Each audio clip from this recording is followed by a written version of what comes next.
Hello friends, এখন হচ্ছে সন্ধ্যা। তো মামামকে পড়াশোনা করিয়ে দিয়েছি, একদম কমপ্লিট। তো মামাম, তুমি আজ কি পড়াশোনা করেছো? কি বলো?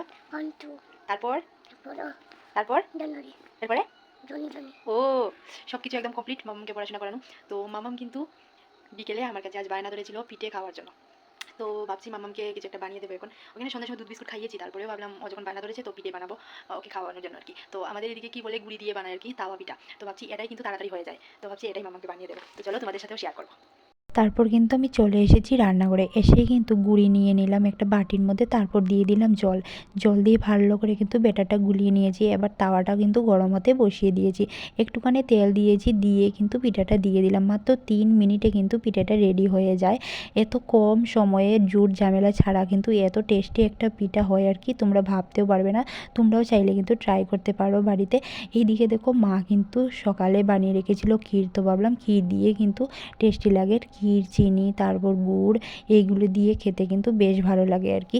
তো তারপর দেখো সবাইকে কিন্তু দিয়ে দিলাম। মাম্মা, ও ঠাম্মা, দাদা ওরা কিন্তু খাচ্ছে। এবার কিন্তু আমিও প্লেটে নিয়ে নিলাম। আর খেতে না দারুণ হয়েছে পিঠাটা।